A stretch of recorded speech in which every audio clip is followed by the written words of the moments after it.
terdalam dari bola mata itu adalah tunica nervosa. Nervous tunic biasa disebut dengan retina. Retina sendiri ada dua bagian, ada retina berpigmen, pigmentic retina, berupa epitel selapis kubus. Nah, bagian lainnya adalah retina sensoris yang peka dengan cahaya karena adanya fotopigmen yang terdapat di dalam fotoreseptornya. Ada dua jenis fotoreseptor yang membangun retina sensoris. Ada fotoreseptor yang berbentuk batang, jumlahnya 120 jutaan, dan yang lain berbentuk seperti kerucut atau konus dengan persentase yang jauh lebih rendah, hanya sekitar 7 jutaan. Nah, pada fotoreseptor ini ditemukan dua jenis pigmen. Ada rhodopsin, terdapat pada fotoreseptor yang berbentuk batang, dan iodopsin yang terdapat pada fotoreseptor yang berbentuk konus atau kerucut. Nah, kalau mata diamati dengan menggunakan ophthalmoscope, maka ada dua struktur yang bisa terlihat. Yang pertama adalah macula lutea. Di tengah macula lutea ada struktur yang disebut dengan fovea centralis. Struktur lain yang teramati ketika retina diamati dengan menggunakan ophthalmoscope adalah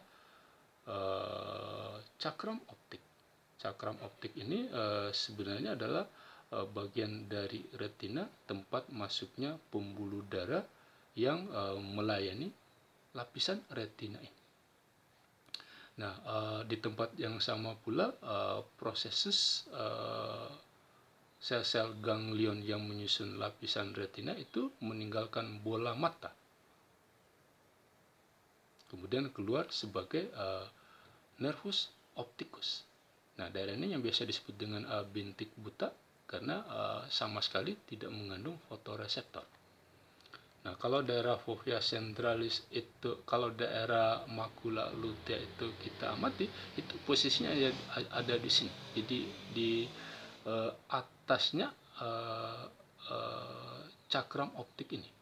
Nah, kalau macula lutea ini kita zoom, maka di tengahnya ada fovea centralis yang memiliki ketajaman penglihatan lebih tinggi dibandingkan dengan daerah retina yang lain. Kenapa? Karena pada fovea centralis ini hanya mengandung sel-sel yang berbentuk kerucut saja, jumlahnya sekitar 35.000 sel. Jadi ketajaman penglihatan terjadi di daerah fovea centralis ini. Nah, jadi retina ada yang berpigmen, ada retina sensoris. Retina sensoris sendiri terdiri atas tiga jenis sel penyusun. Ada lapisan sel fotoreseptor, ada sel bipolar, ada sel ganglion. Nanti kemudian proses dari sel-sel ini akan bersinambung pada daerah yang disebut dengan lapisan fleksiform. Kalau digambarkan, ini adalah retina berpigmen tadi, berbentuk sebagai epitel selapis kubus. Ini langsung berbatasan dengan koroid yang ada di luarnya. Nah, ini adalah retina berpigmen. Ini adalah lapisan retina sensoris. Ada tiga jenis sel yang menyusun bagian tersebut. Yang pertama adalah lapisan sel-sel fotoreseptor. Anda lihat ujung dari sel fotoreseptor itu langsung dicungkupi oleh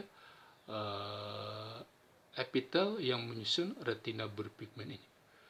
Nah, lapisan kedua adalah lapisan sel-sel bipolar yang bersinambung dengan sel-sel fotoreseptor melalui di daerah outer flexiform layer ini. Sementara sel-sel bipolar bersinambung dengan sel-sel ganglion pada daerah inner flexiform layer. Nanti proses dari sel-sel ganglion ini akan berkumpul, bersatu, meninggalkan bola mata di daerah cakram optik ini. Dia keluar sebagai nervus opticus atau nervus cranialis kedua. Jadi kalau ada cahaya yang datang melalui pupil ini, kemudian menimpa retina, maka kemudian cahaya itu akan mengaktifkan fotopigmen yang ada di sel-sel fotoreseptor ini, sehingga kemudian sel ini teraktivasi. Nanti kemudian impulsnya akan diteruskan pada sel-sel bipolar. Sel-sel bipolar akan meneruskan impuls itu ke sel-sel ganglion. Nanti kemudian sel ganglion itu yang akan mengantarkan impuls itu menuju ke nervus cranialis kedua. Nervus cranialis kedua atau nervus opticus.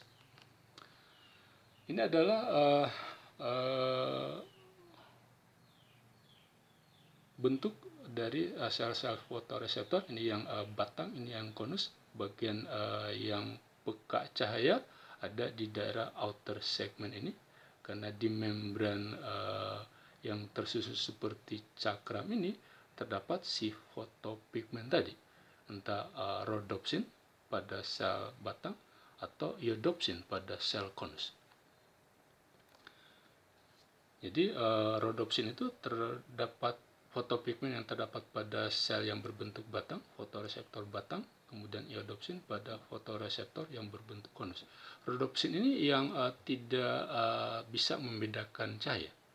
Dia aktif ketika kondisi ketika jumlah cahayanya sedikit.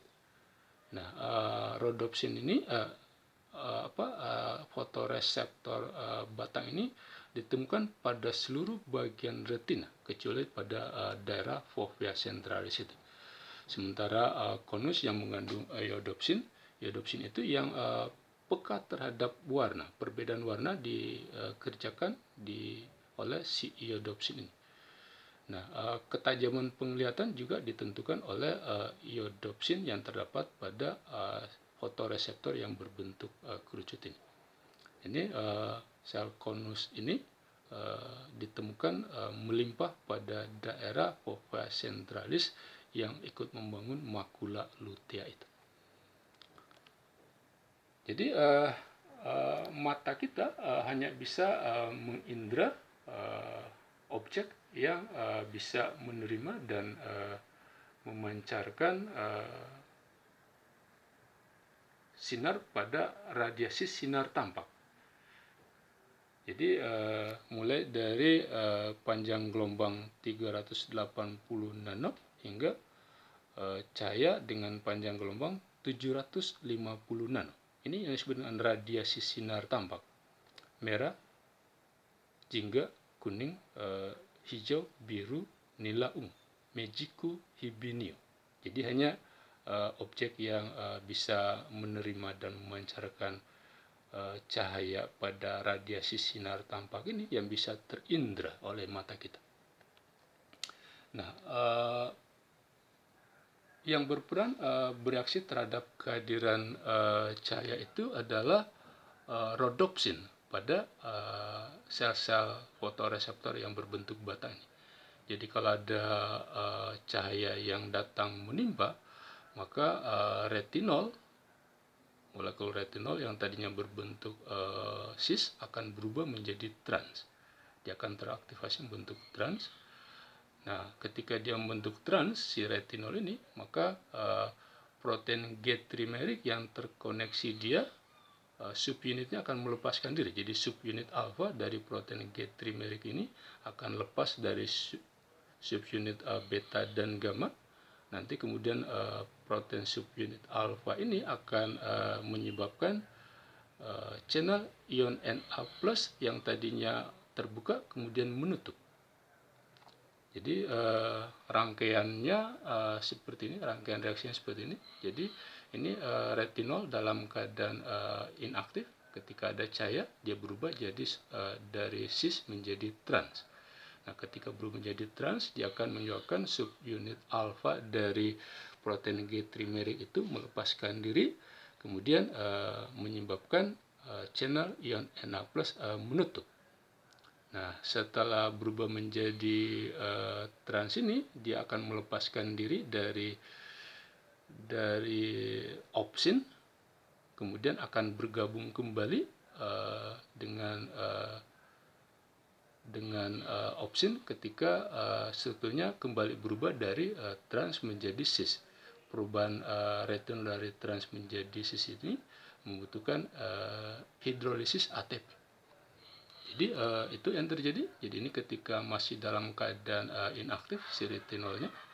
Nah, ketika ada cahaya yang datang, maka kemudian subunit alfa dari protein G-trimeric akan lepas, menyebabkan channel ion Na+ yang tadinya terbuka menjadi tertutup, sehingga kemudian pergerakan ion Na+ dari luar ke dalam sel akan terhenti, dan itu yang menyebabkan terjadinya hiperpolarisasi. Nah, mata kita bisa beradaptasi terhadap kondisi terang dan gelap yang ada di sekitarnya dengan dua cara. Pertama, dengan mengatur ketersediaan jumlah rodopsin. Jadi ketika intensitas cahaya di sekitar mata tinggi, maka rodopsin itu akan dipecah sehingga jumlahnya berkurang. Nah, tapi ketika kondisi gelap, maka rodopsin itu akan dibentuk sehingga retina lebih sensitif terhadap cahaya. Nah, adaptasi mata terhadap gelap dan terang juga dikerjakan dengan terbuka dan tertutupnya pupil tadi. Jadi melebar dan menyempitnya pupil itu terjadi secara refleks. Jadi pupil akan menyempit ketika jumlah cahaya yang mengenainya itu banyak, intensitasnya tinggi. Tapi ketika intensitas cahaya rendah, maka pupil ini akan melebar.